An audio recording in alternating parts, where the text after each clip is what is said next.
Hello, good afternoon दोस्तों। मैं हुकम सिंह अपने YouTube channel target achievers zone में आपका स्वागत करता हूं।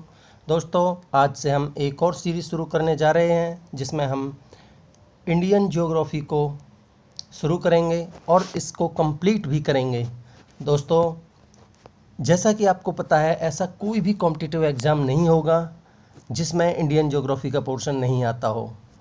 तो आप इसको रेगुलरली फॉलो करते रहिए। मैं ये दावे के साथ कह सकता हूँ दोस्तों, ये सीरीज़ आपको बहुत ज़्यादा पसंद आने वाली है और आपको बहुत फ़ायदा होगा।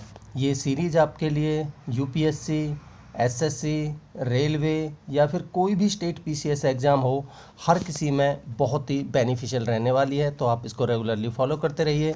तो आज हम अपने लेक्चर 1 में इंडियन ज्योग्राफिकल एक्सटेंशन देखने की कोशिश करेंगे। तो चलिए शुरू करते हैं। देखिए, अगर मैं आपको इंडिया का थोड़ा ओवरव्यू दूं तो इंडिया में टोटल 28 तो स्टेट्स हैं और 8 यूटीज़ हैं। यूटीज़ बोले तो यूनियन टेरिटरीज, ठीक है। इंडिया की अगर एरिया वाइज रैंक देखें तो India is the 7th largest country in the world, ठीक है। And if we see according to the population, India is the 2nd largest country after China, ठीक है। अगर हम इंडिया के एरिया की बात करते हैं तो इंडिया का जो एरिया है दैट इज़ 3287263 स्क्वायर किलोमीटर है, ठीक है, स्क्वायर किलोमीटर है। देखिए, अगर हम इंडिया का नॉर्थ टू साउथ एक्सटेंशन देखते हैं तो ये मैं आपको आगे आने वाली स्लाइड में दिखाऊंगा। ये 8 डिग्री 4 मिनट नॉर्थ लैटिट्यूड से लेके 37 डिग्री 6 मिनट नॉर्थ लैटिट्यूड तक है। अगर हम वेस्ट टू ईस्ट एक्सटेंशन देखते हैं दैट इज़ 68 डिग्री 7 मिनट से लेके 68 डिग्री 7 मिनट से लेकर 97 डिग्री 25 मिनट तक इसका एक्सटेंशन है। अगर हम लेंथ की बात करते हैं तो ये नॉर्थ टू साउथ इंडिया की जो लेंथ है दैट इज़ 3214 किलोमीटर, 3214 किलोमीटर है। और अगर हम ईस्ट वेस्ट लेंथ देखते हैं दैट इज़ 2933 किलोमीटर है। तो we can see from here that India's north south extension is larger than the east west extension, ठीक है। देखिए, ये इंडिया का मैप है। आपको हर किसी राज्य के बारे में पता होना चाहिए कि वो किस किस अन्य राज्यों के साथ अपनी बाउंड्री शेयर करता है। आपको ये पता होना चाहिए कि कौन से राज्य की क्या कैपिटल है, कौन सी यूटी की क्या कैपिटल है। खासकर आपको जो नॉर्थ ईस्ट वाले राज्य हैं इंडिया के, उन पर जोर देना चाहिए, ठीक है। तो देखिए, अगर मैं आपको ये पूछूं कि इंडिया का ऐसा कौन सा राज्य है जो सबसे ज़्यादा अदर राज्यों के साथ अपनी बाउंड्री शेयर करता है, तो आपको पता होना चाहिए ये है यूपी, जो कि अन्य 8 राज्यों के साथ अपनी बाउंड्री शेयर करता है। तो वो 8 राज्य कौन से हैं वो मैं आपको दिखा देता हूँ। देखिए, सबसे पहला उत्तराखंड, जो कि यूपी से ही अलग हुआ था। देखिए, यहाँ आप देख सकते हैं हिमाचल प्रदेश भी बाउंड्री शेयर करता है। नंबर 2 पे हिमाचल प्रदेश, तीसरा हरियाणा, चौथा राजस्थान, पांचवा एमपी, छठा छत्तीसगढ़, सातवां देखिए यहाँ झारखंड के साथ भी बाउंड्री शेयर करता है तो झारखंड, और आठवां बिहार। तो यूपी ऐसा राज्य है जो सबसे ज़्यादा अदर राज्यों के साथ बाउंड्री शेयर करता है। और कितने राज्यों के साथ? 8 राज्यों के साथ। तो अब आप मेरे को कमेंट सेक्शन में ये बताइए, ऐसे कौन से 2 अन्य राज्य हैं जो 7 राज्यों के साथ अपनी बाउंड्री शेयर करते हैं। तो देखिए, मैं आपको बता देता हूँ, एक तो छत्तीसगढ़ है और एक है हमारा असम, ठीक है। तो छत्तीसगढ़ को देखिए मैं आपको काउंट करवा देता हूँ। देखिए, आपको यूपी के साथ बाउंड्री शेयर करता है। इसके बाद एमपी 2, तीसरा महाराष्ट्र, तेलंगाना 4, देखिए यहाँ आंध्र प्रदेश के साथ भी बाउंड्री शेयर करता है 5, छठा उड़ीसा और सातवां झारखंड। और यहाँ देखिए बिहार के साथ में बाउंड्री शेयर नहीं करता। तो छत्तीसगढ़ भी कुल 7 राज्यों के साथ बाउंड्री शेयर करता है। और दोस्तों, ये क्वेश्चन यूपीएससी के सिविल सर्विस के एग्ज़ाम में आया हुआ है। तो इस तरीके के क्वेश्चन कई बार हैं। अब देखिए, मैं आपको असम के बारे में बता देता हूँ, असम को काउंट करा देता हूँ। तो देखिए, असम, अरुणाचल प्रदेश 1, इसके बाद वेस्ट बंगाल 2, मेघालय 3, त्रिपुरा 4, मिजोरम 5, मणिपुर 6 और नागालैंड 7। तो ये 7 राज्यों के साथ ये भी बाउंड्री शेयर करता है। अब आपको ये पता होना चाहिए कि बांग्लादेश के इंडिया के कितने राज्य अपनी बाउंड्री शेयर करता है और किसकी लोकेशन क्या है। ठीक है, तो ये आपका होमवर्क है। ठीक है, आपको होमवर्क में इंडिया की जो यूटीज़ हैं इनकी कैपिटल्स और जो नॉर्थ ईस्ट वाले स्टेट्स हैं इनकी कैपिटल्स भी लिखनी है। ठीक है, आपको रिवाइज हो जाएंगी और आपको पता भी होगा। ठीक है, देखिए ये इंडिया के स्टेट्स और कैपिटल्स का मैप है, आप देख सकते हैं। मैं ये कैपिटल्स आपको करवाने वाला नहीं हूँ दोस्तों, इतना आपको पता होना चाहिए, नहीं पता तो आप इसको मैप के माध्यम से तैयार कीजिए। ठीक है, देखिए ये मैंने आपको बताया इंडिया का जो लैटीट्यूडनल एक्सटेंशन है वो 8 डिग्री 4 मिनट से लेके 8 डिग्री 4 मिनट नॉर्थ लैटीट्यूड से लेके 37 डिग्री 6 मिनट नॉर्थ लैटीट्यूड तक है। और इंडिया का जो लॉन्गिट्यूडनल यानी कि ईस्ट टू वेस्ट एक्सटेंशन है that is 68 degree 7 minute east longitude से लेके 97 डिग्री 25 मिनट ईस्ट लॉन्गिट्यूड तक है। ठीक है, अगर हम लेंथ की बात करते हैं तो नॉर्थ टू साउथ जो इंडिया की लेंथ है वो है दैट इज़ 3214 किलोमीटर और जो ईस्ट वेस्ट लेंथ है that is 2933 kilometre. So we can see from here that the north south extension of India is larger than the east west extension. ठीक है, देखिए अगर हम मैं पहले आपको इस स्लाइड के माध्यम से समझाता हूँ। अगर इंडिया की हम लोकेशन की बात करते हैं तो देखिए, अगर हम ये हमारा नॉर्थ है, ये साउथ है, ये वेस्ट है और ये ईस्ट है। ठीक है, अब देखिए अगर हम इसको पूरा नदर्न हेमिस्फीयर मानते हैं और इसको पूरा सदर्न हेमिस्फीयर मानते हैं तो इंडिया की लोकेशन हम कह सकते हैं कि नदर्न हेमिस्फीयर में है। बट अगर हम इसको 4 भागों में डिवाइड कर देते हैं, नॉर्थ साउथ ईस्ट वेस्ट। ठीक है, तो ये क्या है हमारा नॉर्थ ईस्ट, ये क्या है हमारा नॉर्थ वेस्ट, ये क्या है हमारा साउथ वेस्ट और ये क्या है हमारा साउथ ईस्ट। तो हम इंडिया की लोकेशन यहाँ से देख सकते हैं completely lies in the north eastern hemisphere. ठीक है, आई होप आपको क्लियर हुआ होगा। तो यही है यहाँ इंडिया की जो लोकेशन है कम्प्लीटली नदर्न हेमिस्फीयर में लाई करती है। अगर एशिया में देखें तो ये साउथ सेंट्रल पार्ट में इंडिया की लोकेशन है। अगर हम एशियन कॉन्टिनेंट में इंडिया की लोकेशन देखते हैं तो ठीक है, और ये मैंने आपको बता ही दिया, इसका जो लैटीट्यूडनल एक्सटेंशन और लॉन्गिट्यूडनल एक्सटेंशन मैंने आपको बता ही दिया, और ये भी बता दिया कि इंडिया 7th लार्जेस्ट कंट्री है वर्ल्ड की। ठीक है, देखिए अगर हम इंडिया की मेनलैंड बाउंड्री की बात करते हैं तो इंडिया की जो मेनलैंड बाउंड्री है दैट इज़ 15200 यानी 15,200 किलोमीटर है इंडिया की जो मेनलैंड की बाउंड्री है। ठीक है, ये मेनलैंड की बाउंड्री है। अगर हम कोस्ट लाइन की बात करते हैं इंडिया की including Andaman Nicobar and Lakshadweep islands, तब हमारी 7516.6 किलोमीटर बनती है। अगर हम अंडमान निकोबार और लक्षद्वीप को एक्सक्लूड कर देते हैं तब ये हमारी 6100 किलोमीटर कोस्ट लाइन बनती है। ठीक है, ये आपका ईस्ट वेस्ट यानी कि north south east west latitudinal longitudinal extension है जो कि मैंने आपको पहले बता ही दिया है। देखिए अगर हम गुजरात से और अरुणाचल प्रदेश तक का टाइम का हिसाब किताब देखते हैं तो there is a time lag of 2 hours from Gujarat to Arunachal Pradesh. तो इस टाइम लेग को ख़त्म करके एक सही टाइम पूरे भारत में एक इक्वल टाइम मानने के लिए एक स्टैंडर्ड मेरिडियन टाइम इंडिया का माना गया है, जो ग्रीनविच मीन टाइम है GMT से 82.5 डिग्री आगे है। तो ये जो इंडियन मेरिडियन टाइम है ये कौन कौन से राज्यों से पास हो रही है वो आपको पता होना चाहिए। तो देखिए मैं अपनी अगली स्लाइड में मैप के माध्यम से भी बताऊंगा। ये आपका सबसे पहले यूपी, फिर एमपी, उसके बाद छत्तीसगढ़, उड़ीसा और आंध्र प्रदेश। तो ये 5 राज्यों से पास हो रही है, तो ये आपको पता होना चाहिए। देखिए, सबसे पहले यूपी के मिर्ज़ापुर से पास हो रही है, जो इसी को इंडिया का जो स्टैंडर्ड टाइम है वो माना गया है। तो यूपी, उसके बाद आपका एमपी, उसके बाद आपका छत्तीसगढ़, उसके बाद आपका यहाँ से उड़ीसा का भी कुछ पोर्शन आता है, उड़ीसा, और इसके बाद ये आंध्र प्रदेश है ही। तो इन 5 राज्यों से ये इंडिया स्टैंडर्ड टाइम वाली लाइन पास हो रही है।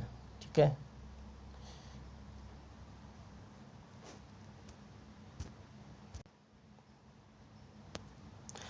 ठीक है। अगर देखिए हम जो कर्क रेखा है, ट्रॉपिक ऑफ कैंसर, उसकी बात करते हैं तो वो इंडिया के 8 राज्यों से पास होती है। वो 8 राज्य कौन से हैं?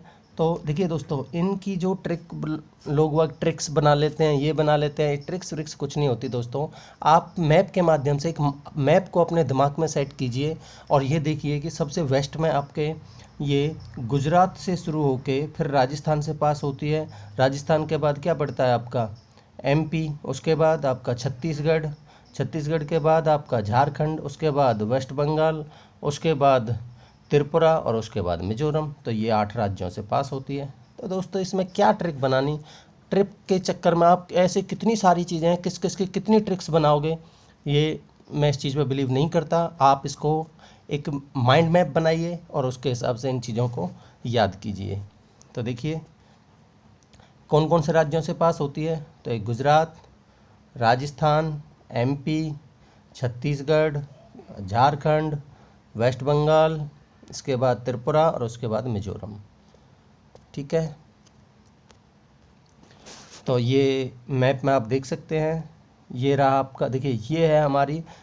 देखिए दोस्तों, पहले मैं आपको इसका एक ओवरव्यू देता हूँ कि ये ट्रॉपिक ऑफ कैंसर क्या होती है। देखिए, अगर ये हमारा अर्थ है मान लेते हैं, तो ये हमारा बिल्कुल सेंटर से जो पास होती है लाइन, इसको 0 डिग्री लैटीट्यूड बोलते हैं। 0 डिग्री लैटीट्यूड यानी कि भूमध्य रेखा। इसके अगर हम 23.5 डिग्री नॉर्थ में जाएंगे, 23.5 डिग्री नॉर्थ में जाएंगे, तो ये होती है हमारी ट्रॉपिक ऑफ कैंसर। ठीक है, और इसके 23.5 डिग्री साउथ में जाएंगे तो ये होती है हमारी ट्रॉपिक ऑफ कैप्रिकॉर्न। ठीक है, तो ये हमारी जो ट्रॉपिक ऑफ कैंसर है, ये इंडिया से पास होती है, बाकी दोनों लाइंस इंडिया से पास नहीं होती। ठीक है, मैं आपको ये भी बताऊंगा जो इंडिया का सदर्न मोस्ट पॉइंट है, पिगमिलियन पॉइंट, ठीक है, वो उससे जो ये इक्वेटर है ये कितनी डिस्टेंस पे है। तो मैं बता दूं आपको, 876 किलोमीटर की डिस्टेंस पे है ये इंडिया का जो सदर्न मोस्ट पॉइंट है, पिगमिलियन पॉइंट या इंदिरा पॉइंट, वहाँ से। ठीक है, तो देखिए, अगर मैं इनको मैप में दिखाऊं आपको, तो ट्रॉपिक ऑफ कैंसर 8 राज्यों से पास होती है, जिसमें एक गुजरात है, इसके बाद राजस्थान, ठीक है, इसके बाद एमपी, उसके बाद छत्तीसगढ़, 5वां राज्य झारखंड, 6ठा राज्य वेस्ट बंगाल, इसके बाद त्रिपुरा, इसके बाद मिजोरम। दोस्तों, इससे आपको अगर वो इनका अरेंज करवाता है वेस्ट टू ईस्ट इन राज्यों को, तो भी आप इनको कर पाएंगे अच्छे से। तो आप इसी तरीके से एक माइंड मैप बना के इस चीज़ को याद कीजिए। ठीक है, तो ये लोकेशन मैंने आपको बताई दी, 68 ईस्ट लॉन्गिट्यूड से 9725 ईस्ट लॉन्गिट्यूड, और ये 84 से लेके 37 डिग्री 6 मिनट। ठीक है, और देखिए, आपको ये भी पता होना चाहिए जो हमारा इंदिरा पॉइंट है, जो इंडिया का सदर्न मोस्ट पॉइंट है, इंदिरा पॉइंट, जो कि निकोबार द्वीप समूह पे लोकेटेड है, उसकी जो लैटिट्यूडनल लोकेशन है that is at 6 degree 45 minute. ठीक है, ये आपको पता होना चाहिए। ठीक है, देखिए, ये मैंने आपको बता ही दिया। आपका ये है लॉन्गिट्यूडनल एक्सटेंशन, ये है आपका लैटिट्यूडनल एक्सटेंशन। ठीक है, इसके बाद देखिए दोस्तों, इंडिया का जो नदर्न मोस्ट पॉइंट है that is Indira call. India का जो नदर्न मोस्ट पॉइंट है इंदिरा पॉइंट है, सदर्न मोस्ट पॉइंट है। अगर देखिए हम मेनलैंड की बात करते हैं, इंडिया के मेनलैंड पर सदर्न मोस्ट पॉइंट है दैट इज़ कन्याकुमारी। अगर हम कोस्टल रीजन यानी कि जो अपने इंडिया के अंडमान निकोबार को भी इंक्लूड कर लेते हैं, तो इंडिया का जो निकोबार द्वीप समूह है उस पर सदर्न मोस्ट पॉइंट है इंडिया का, दैट इज़ इंदिरा पॉइंट। पहले इसको पिग्मिलियन पॉइंट के नाम से भी जाना जाता था। अगर इंडिया का वेस्टर्न मोस्ट पॉइंट देखें, दैट इज़ गुहार मोती, जो कि कच्छ में है, गुजरात में। और इंडिया का ईस्टर्न मोस्ट पॉइंट देखें तो वो आपको अरुणाचल प्रदेश में मिलेगा, दैट इज़ किविथू। ठीक है, तो दोस्तों कई बार ये भी पूछ लिए जाते हैं, ये आपको पता होना चाहिए। ठीक है, देखिए इंडिया का जो सदर्न मोस्ट पॉइंट है वो मैंने आपको बता ही दिया, इंदिरा पॉइंट। पहले इसको पिग्मिलियन पॉइंट के नाम से भी जाना जाता था। और ये इसकी लोकेशन देखें तो 6 डिग्री 45 मिनट्स नॉर्थ लैटिट्यूड पे ये लोकेटेड है, जो कि मैंने आपको बता ही दिया था। इंडिया का नॉर्थ से साउथ एक्सटेंड देखें तो कश्मीर में आपका इंदिरा कॉल, कन्याकुमारी यानी कि जो तमिलनाडु में है 3214 किलोमीटर है। और इंडिया के रन ऑफ कच्छ गुजरात में, गुजरात से लेके अरुणाचल प्रदेश में जो आपका किविथू है वहाँ तक ईस्ट वेस्ट विड्थ है वो है 2933 किलोमीटर, जो कि सब आपको मैंने बता ही दिया पहले ही। ये 3287,263 स्क्वायर किलोमीटर इंडिया का एरिया है और ये 7th लार्जेस्ट कंट्री है इन दी वर्ल्ड। ठीक है, देखिए इंडिया है वो टोटल सरफेस एरिया है जो वर्ल्ड का, उसका 2.4% एरिया ऑक्यूपाई करता है। जो अब देखिए जो हमारी ट्रॉपिक ऑफ कैंसर है that passes completely in the middle of the country. ठीक है, जो कि इसको कम्प्लीटली 2 हाउस में डिवाइड करती है। बट जो ऊपर वाला हिस्सा है इंडिया का that is double to the lower part to the tropic of cancer. ठीक है,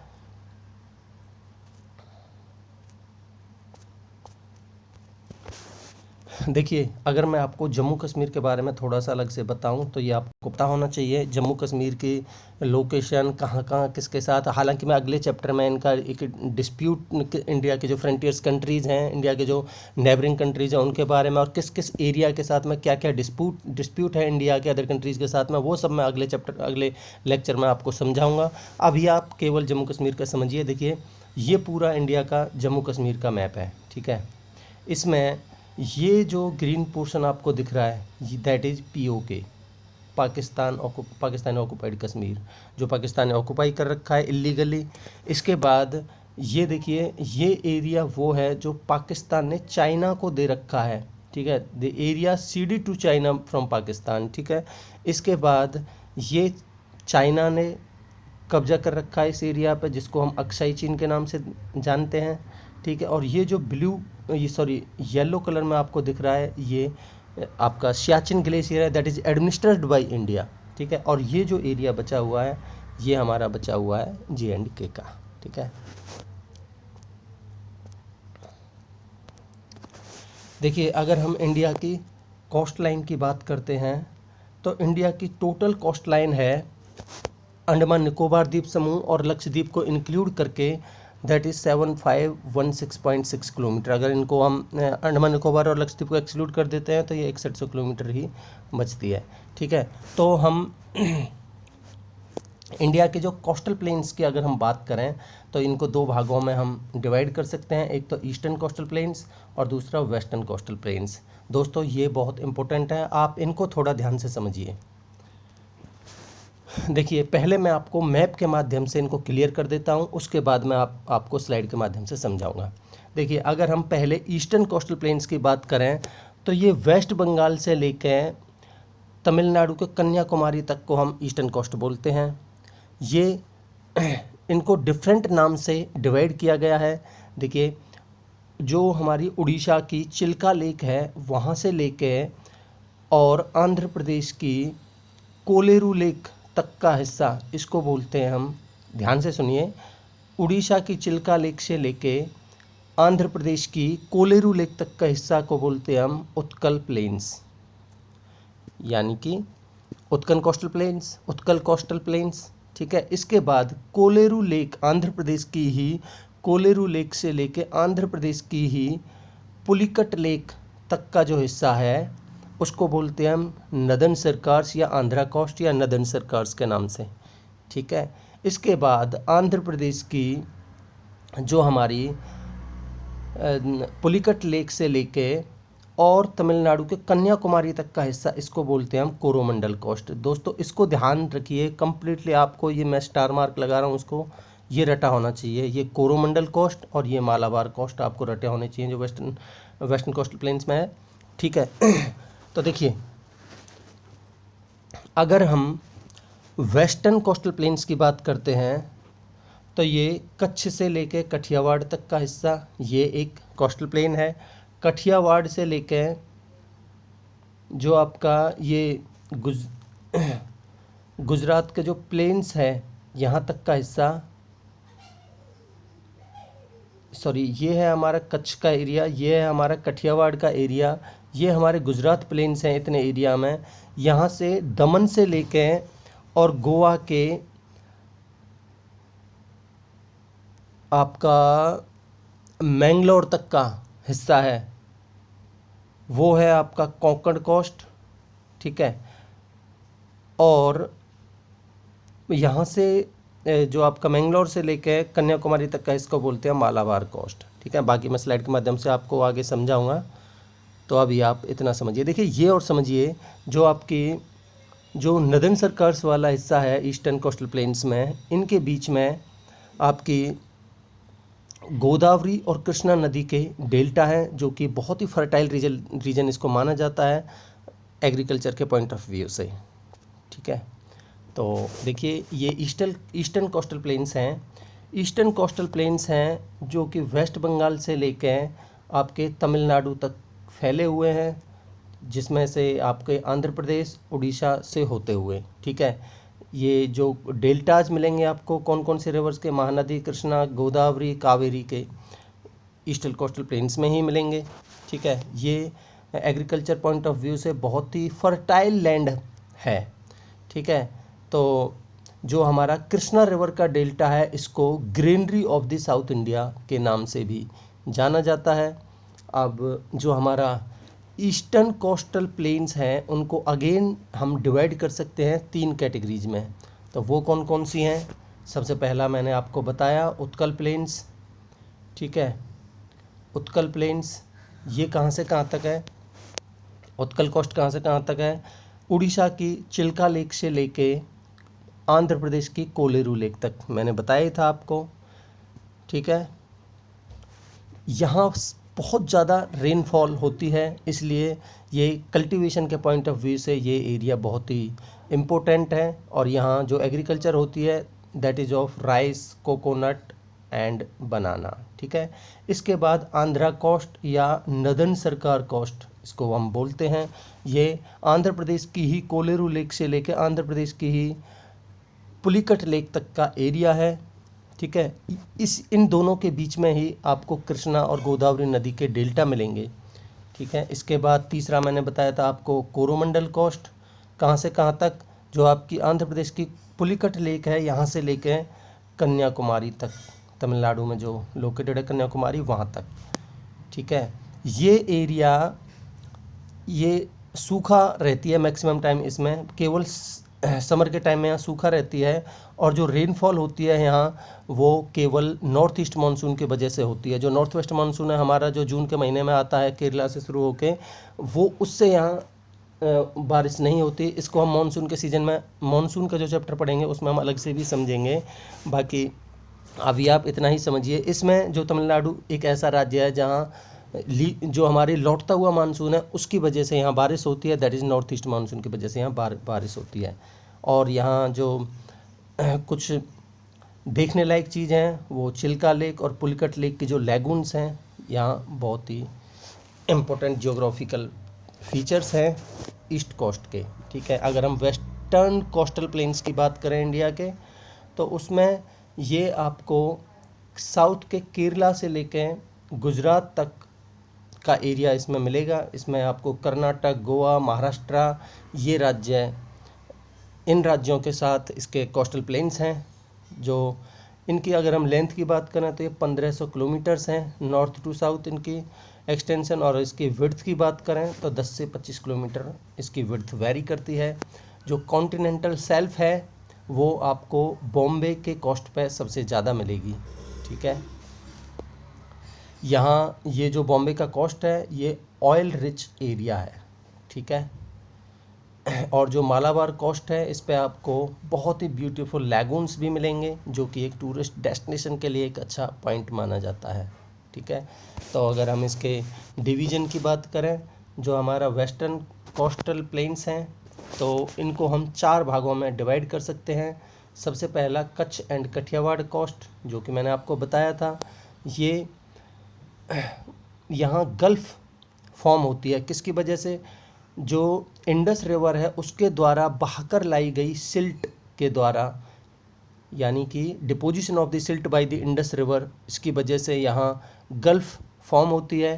the area of the Kutch is covered with the shallow water, shallow water से जो कच्छ का एरिया वो कम्प्लीटली कवर होता है मॉनसून रीजन के दौरान।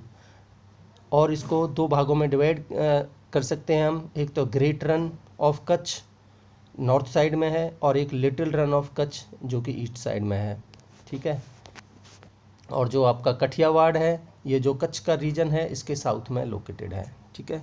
अब इसके बाद आता है हमारा कोंकण कोस्ट, जो कि दमन से लेके गोवा तक का हिस्सा है। उस टाइम पे शायद मैंने वो आपको मैंगलोर बता दिया था, आई एम सॉरी। ये दमन से लेके गोवा तक का हिस्सा है, वो आपको कोंकण कोस्ट में मिलेगा, ठीक है। यहाँ राइस और कैश्यूनट की जो एग्रीकल्चर है उसके लिए एरिया इम्पोर्टेंट माना जाता है, ठीक है। इसके बाद केनरा कोस्ट, केनरा कोस्ट आपको मिलेगा मारमागांव से लेकर मैंगलोर तक, ठीक है, जो कि आयरन रिच डिपॉजिट्स यहाँ आपको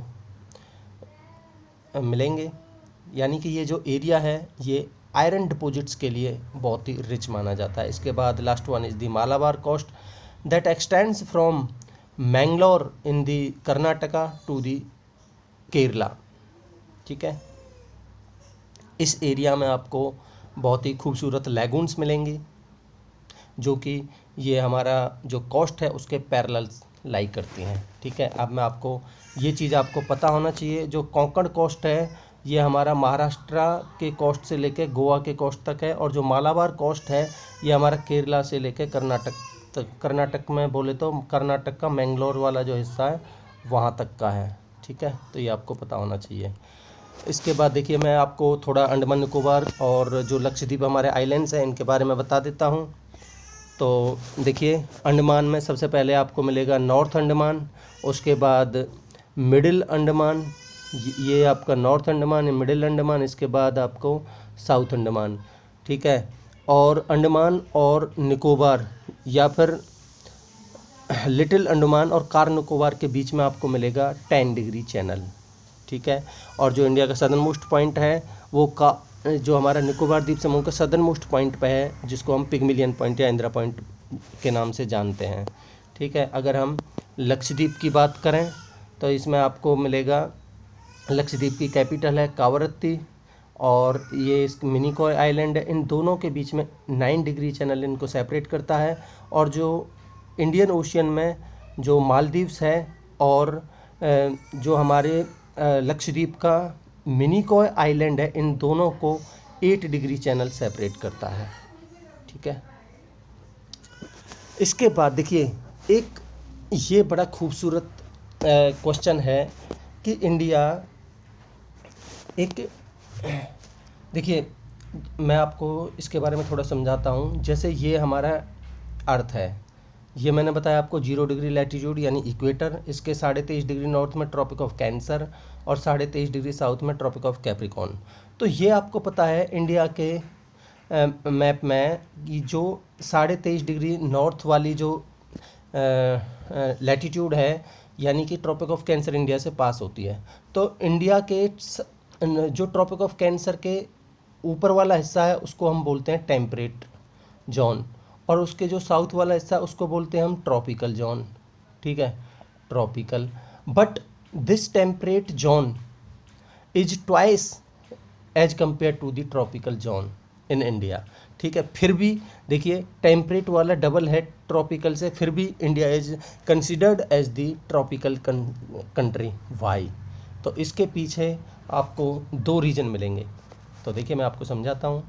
देखिए टेम्परेट पार्ट यानी north of the tropic of cancer is twice यानी डबल है the area of the tropical part, यानी कि जो ट्रॉपिक ऑफ कैंसर है उसके नीचे वाले से, ठीक है। But India has always been treated as a tropical country for two different reasons. कौन कौन से? एक तो इसकी फिजिकल जो फिजिकल लोकेशन है उसकी वजह से, दूसरा इसका कल्चरल फिनोमेना, ठीक है।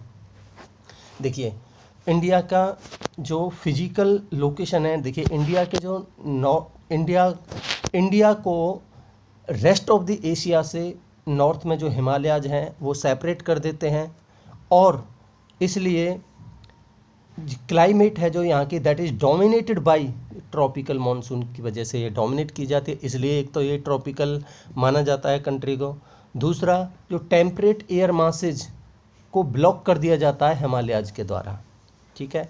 The entire area of the south of the Himalayas is essentially tropical from the climatic point of view, यानी कि जो हिमालयाज हैं उसके जो साउथ वाला पार्ट है that is completely tropical from the climatic point of view, ठीक है। बट नाइट में जो टेम्परेचर्स हैं वो देखिए ऑल दो the night temperatures in winter season में जो नाइट टेम्परेचर्स हैं कुछ प्लेसेस पे नॉर्थ इंडिया में इतने ज़्यादा कम हो जाते हैं कि उनको हम जो हमारे जो पोलर रीजन्स हैं उनके तरह हम कंसीडर कर सकते हैं, ठीक है।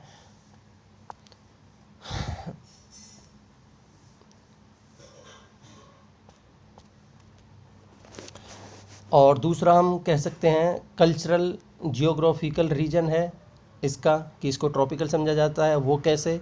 कि यहाँ के जो सेटलमेंट्स हैं यानी कि जो बसावट हैं, यहाँ की डिसीज़ वगैरह हैं इस एरिया की, यहाँ की जो एग्रीकल्चर है, यहाँ का जो प्राइमरी इकोनॉमिक एक्टिविटीज़ हैं, ठीक है, वो सब ट्रॉपिकल इन नेचर, यानी कि जो ट्रॉपिकल एरियाज है वहाँ पे ये सारी चीज़ें जैसे होती हैं वैसे ही इंडिया में होती हैं। So in by the cultural point of view India is considered as the tropical country, ठीक है।